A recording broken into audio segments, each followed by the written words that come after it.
Bonjour, nous sommes très heureux de vous retrouver pour ce nouveau numéro de Café sans filtre, un rendez-vous qui s'intéresse tout particulièrement à l'histoire du café, à la géographie des lieux de production, de consommation, aux producteurs, aux terroirs, aux variétés de café et enfin à l'actualité du café, à ses techniques et à ses enjeux actuels.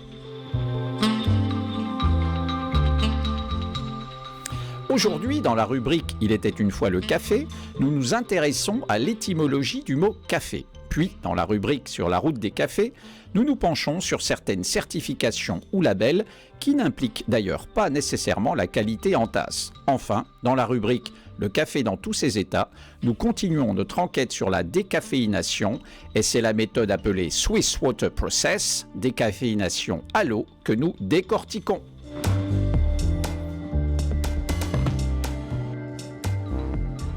Il était une fois le café.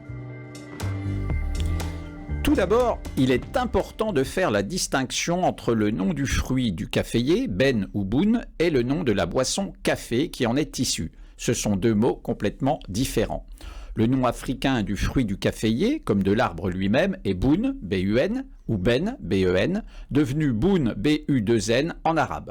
Les médecins persans Rhazès puis Avicenne sont considérés comme les plus anciens auteurs ayant écrit sur le café. Ils évoquaient le boune, le fruit du caféier, et le bounchoum, la boisson extraite du boune.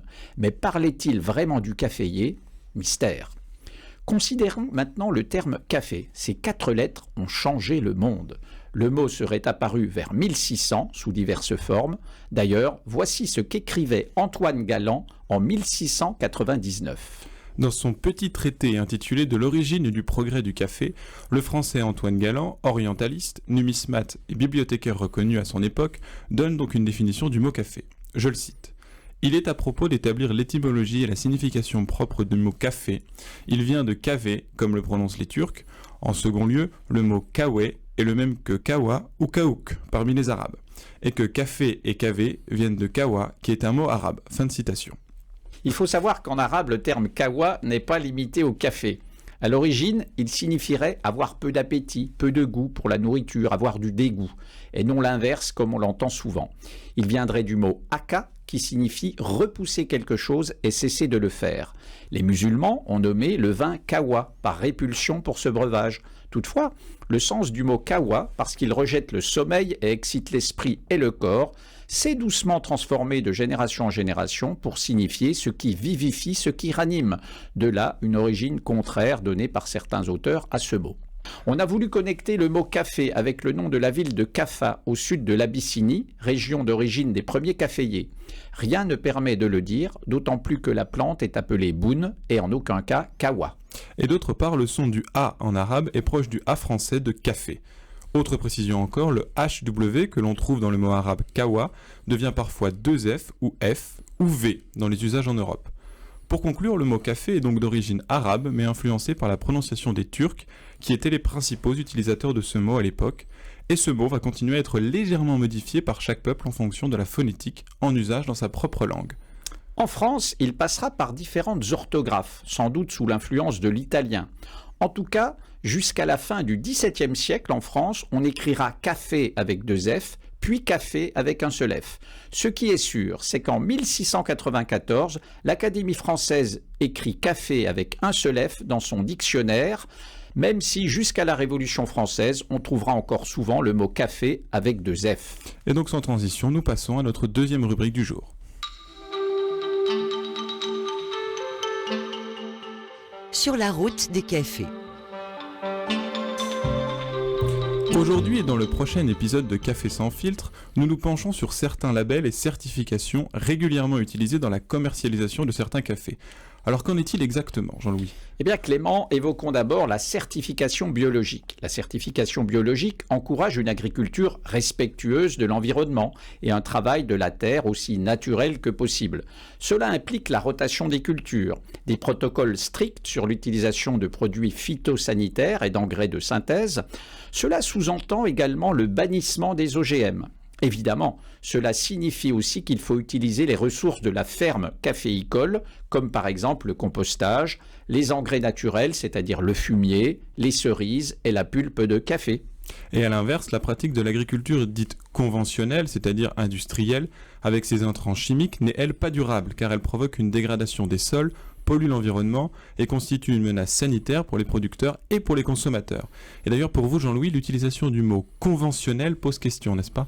En effet, Clément, ce sont les pratiques durables, comme l'agriculture biologique, qui devraient être appelées conventionnelles. Je m'explique. Actuellement, c'est l'agriculture caféicole productiviste, c'est-à-dire industrielle, qui est qualifiée de conventionnelle. Cela laisse entendre que ce type d'agriculture ne pose pas de problème, que c'est une pratique raisonnable et normale, puisqu'elle est conventionnelle.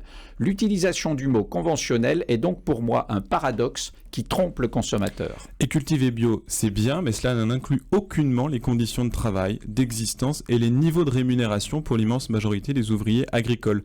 D'autre part, la production biologique de café n'est pas non plus un gage de qualité du produit final dans la tasse. L'industrie du café doit donc se méfier de l'appât du gain lié à un marché bio en pleine explosion de nos jours.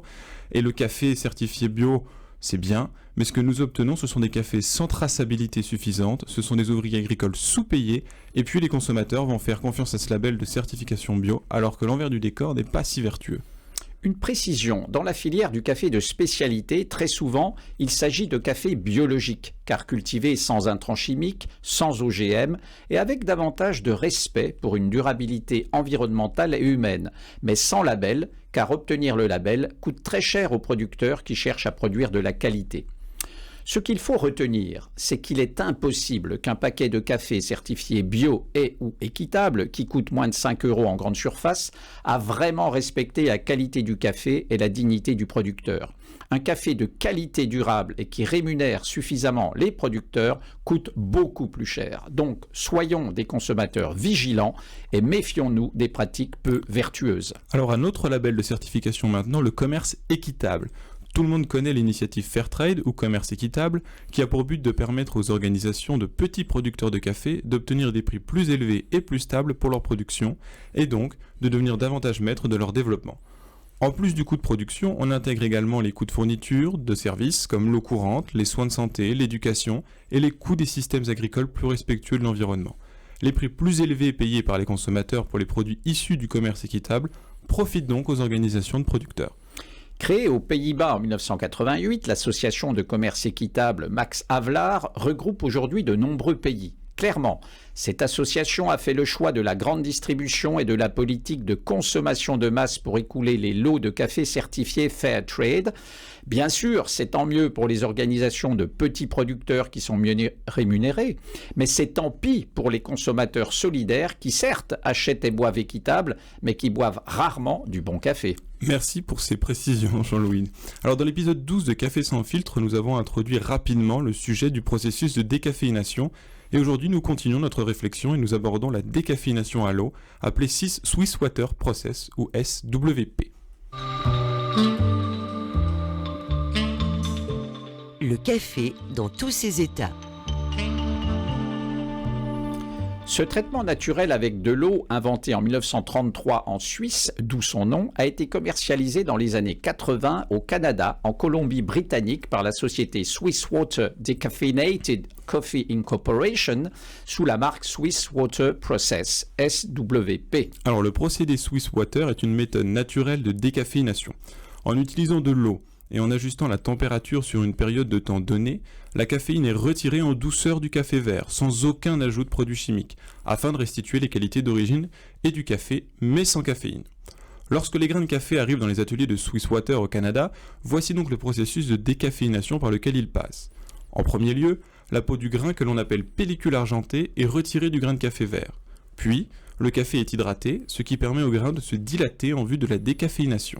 Dans l'étape 3, le café vert est immergé dans une solution contenant tous les composants solubles dans l'eau que l'on trouve naturellement dans le café vert, à l'exclusion de la caféine.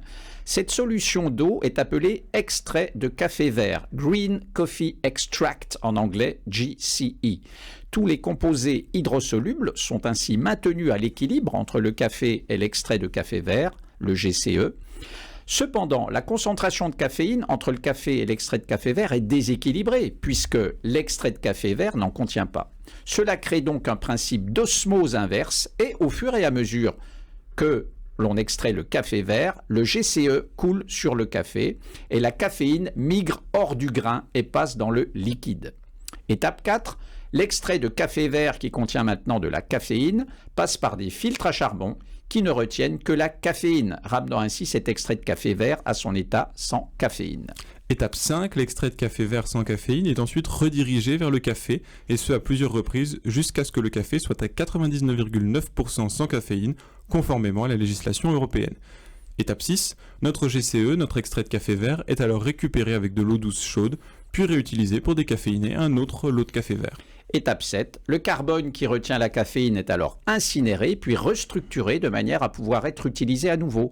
Contrairement à presque toutes les autres sociétés de décaféination, Swiss Water ne revend pas la caféine. Cela permet un processus qui maintient le plus grand nombre possible de caractéristiques d'origine du café.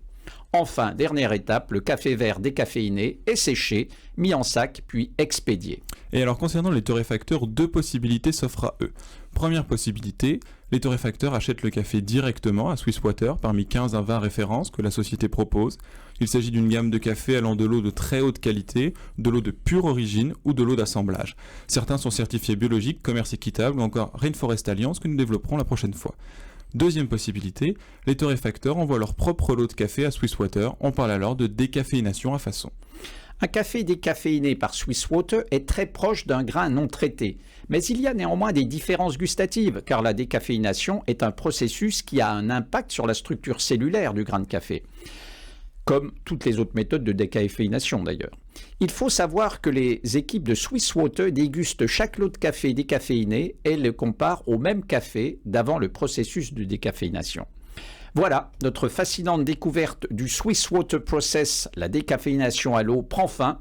Nous venons de découvrir qu'avec cette méthode, il est possible de boire un bon café sans caféine. Dans le prochain épisode de Café sans filtre, nous évoquerons le procédé de décaféination au CE2. Mais voilà que le générique de fin se rapproche.